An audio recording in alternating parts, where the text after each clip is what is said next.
Las elecciones en Estados Unidos son las más reñidas de su historia y la comunidad judía local intensifica el debate sobre la opción entre la demócrata Kamala Harris y el republicano Donald Trump en medio del mayor desafío geopolítico a Israel desde 1948 y en un escenario de avance global del antisemitismo. Por otro lado, el llamado voto latino se ha convertido en una pieza más del ajedrez electoral entre Harris y Trump. ¿Qué deben esperar los miembros de la comunidad latina ante el resultado electoral? Para analizar este importante acontecimiento en Estados Unidos, haremos una conexión de Tel Aviv a Miami con la prestigiosa periodista e internacionalista Lourdes Ubieta, autora del libro De la sombra al poder, el voto latino en Estados Unidos. Bienvenida, Lourdes, a i24 News. Gracias, Nicole. Un placer inmenso estar en tu programa y un gran saludo a toda nuestra gente en nuestro querido Israel. Lourdes, el voto latino se ha convertido en uno de los principales votos a los que aspiran los candidatos en estas elecciones, con perspectivas muy diversas desde Florida hasta California.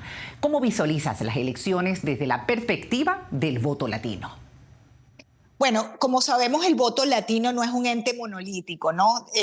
No es lo mismo un votante del estado de California, quizás de origen mexicano, que un votante de la Florida, quizás de origen cubano-americano.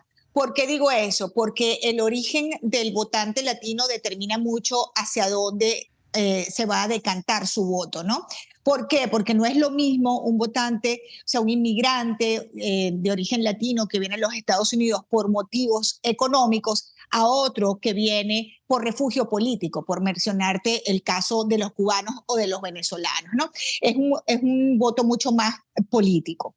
Entonces, mayoritariamente y tradicionalmente en los Estados Unidos, el voto latino se ha decantado por la fórmula del Partido Demócrata, por los candidatos demócratas. Sin embargo, en los últimos años hemos visto un crecimiento importante del voto latino, ya no tanto de la primera generación, sino de la segunda y tercera generación por los aspirantes más conservadores, ¿no?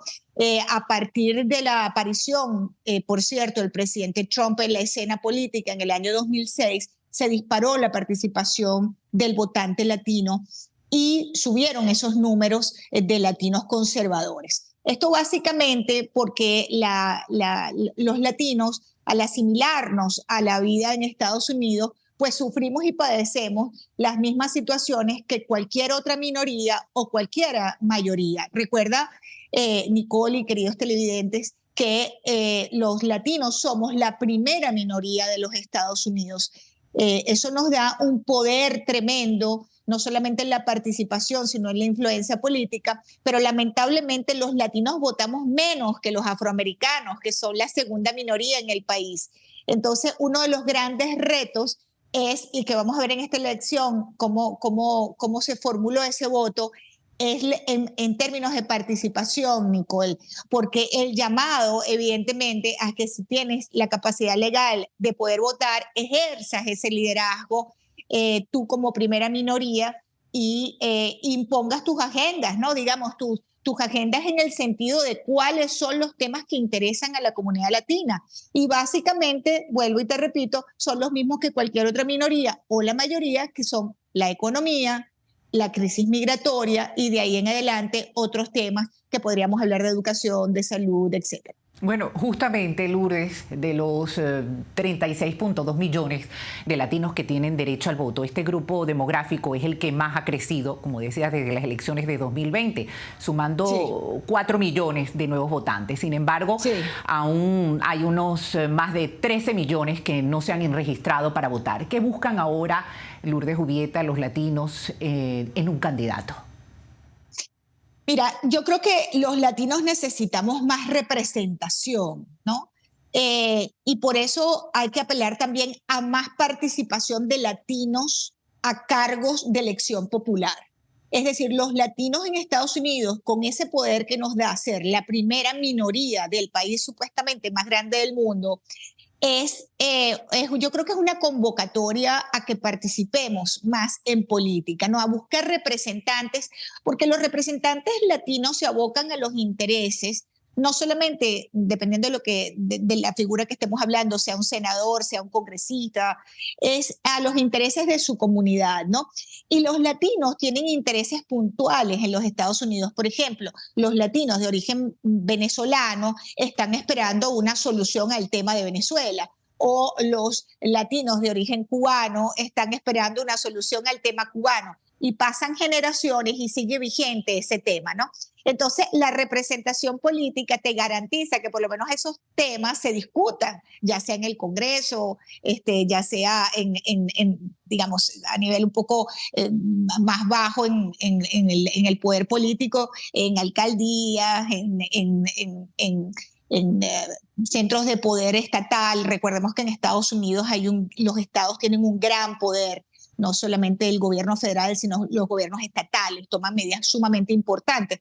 Entonces, bueno, yo creo que los latinos básicamente lo que están es abocados en este momento a ver quién es ese candidato que presenta esos temas de interés para estas comunidades que, te repito, varían dependiendo de tu origen, de dónde viene esta persona, Sí. por qué vino a los Estados Unidos y en qué generación estamos hablando. Porque una primera generación quizás está más preocupada por temas migratorios, Claro. que una generación de latinos que ya tienen aquí hijos y nietos, ¿no? Bueno, justamente muchos inmigrantes latinos, legales o ilegales, abandonaron sus países debido a las políticas que perpetuaron la pobreza. Lo decías incluso con los venezolanos. En Florida vemos que muchos de ellos promueven políticas conservadoras, pero en California muchos parecen impulsar las mismas políticas que condenaron a sus países. ¿Por qué, Lourdes? Bueno, porque en el caso de California puntualmente, que es donde más votantes latinos hay, el origen de la mayoría de esos votantes es de México, ¿no? Entonces, fíjate qué pasa.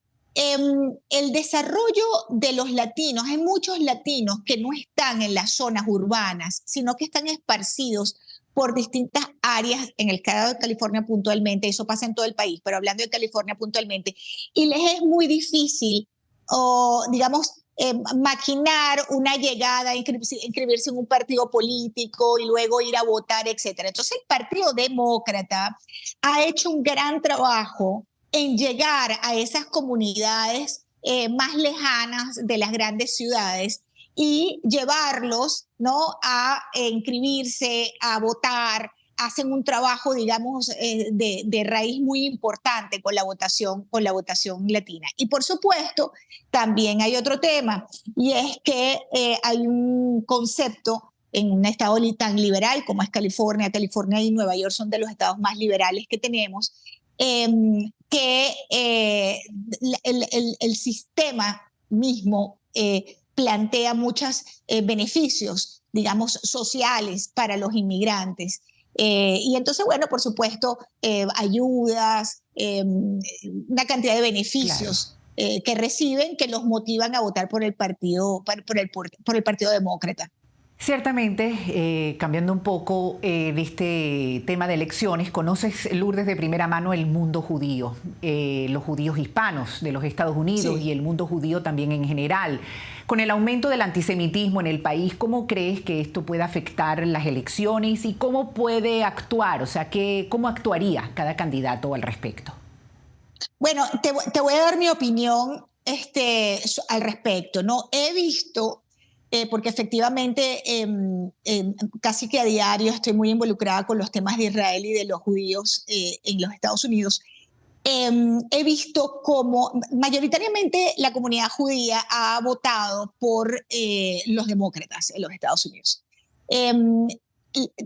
Luego de la presidencia del presidente Trump, con los acuerdos de Abraham y todas estas situaciones, pues ha habido una serie digamos, de reflexión sobre el voto judío en los Estados Unidos. Sin embargo, me llama mucho la atención, esta es una opinión personal, que ante las evidencias, ¿no?, de este antisemitismo terrible que estamos viviendo en los Estados Unidos, no solamente antisemitismo, anticristianismo también. Si ves las noticias, los análisis de las iglesias evangélicas y cristianas es que la candidata demócrata es una candidata que no favorece para nada la fe en estas denominaciones. Bueno, igualmente pasa con los judíos, ¿no? Entonces, y por eso es que hablo de la fe en general, porque creo que es puntualmente con la religión. Y al decantarte entre judíos y cristianos, que somos prácticamente lo mismo porque somos judíos cristianos, pues ves que la señora Kamala Harris no es precisamente una de los mejores amigos que pueda tener Israel, ¿no? O la causa de Israel. Entonces, yo creo que esto no estoy descubriendo nada nuevo porque el presidente Trump ya fue presidente y demostró, pues, cuál es su posición con respecto al Estado de Israel y a los grupos terroristas. Entonces, esperaría que el voto judío latino, como lo vengo escuchando, es un cambio importante hacia una opción más conservadora, hacia digamos, más que la opción conservadora, hacia un candidato en particular. Claro. Porque muchos son demócratas, pero en esta oportunidad votarían por Trump precisamente por su posición amplia con respecto al resguardo de los intereses de Israel, que en todo caso, además, Nicole, hay que decirlo, es el principal aliado de los Estados Unidos en el Medio Oriente. ¿No? Yo creo que la política de Washington, quien esté, debe ser vertical en apoyo a la línea de lo que significa el Estado de Israel para todos, ¿no? Bueno, justamente ya terminando, muy rápido, pero muy importante. ¿Qué desafíos necesitará el próximo presidente de los Estados Unidos? Lourdes Jubieta. Bueno, hay muchos desafíos, sin duda el tema económico. El 72% de los norteamericanos viven cheque a cheque, Nicole. Aquí, si una de estos 72% son millones de personas, lo sacas del presupuesto familiar de la quincena, no tienen dinero con qué encararlo si tienen una emergencia. La comida, los costos de la comida por las nubes, no estamos hablando de lujos, estamos viendo personas que no pueden pagar su carro y le están siendo retirados los carros por falta de pago, los automóviles. Además de eso, estamos viendo las más altas tasas de morosidad en tarjetas de crédito en los Estados Unidos. La gente no está pudiendo pagar las tarjetas de crédito. Es decir, el tema económico es el número uno de tema para motivar a la gente a votar. Estamos, nada más para dejarte con una cifra que es demoledora, solamente la deuda de los Estados Unidos se pagan más en intereses de deuda que lo que es el presupuesto completo del Departamento de Fuerzas Armadas, lo que son las Fuerzas Armadas de los Estados Unidos. Es decir, es una locura lo que está pasando en Estados Unidos en materia económica y esto es, en mi opinión, lo que está movilizando a millones de personas a las urnas. Perfecto. Lourdes Jubieta, De la sombra al poder, el voto latino en Estados Unidos, una lectura muy recomendada, el libro de Lourdes Jubieta para comprender esta comunidad tan importante en un país que es potencia en el mundo. Gracias, Lourdes Jubieta, por haber estado con nosotros en i24 News. Gracias a ti, Nicole, y un gran saludo para todos. Gracias. Hola, bienvenidos a nuestro canal YouTube en español de i24 News. Si te gustó este contenido, me encantará recibir tu like y así conocerás Israel en español. Te invito a inscribirte y así también recibir todas las notificaciones de nuestro contenido. A través de nuestro QR me gustaría saber desde dónde nos ves. Gracias y hasta la próxima.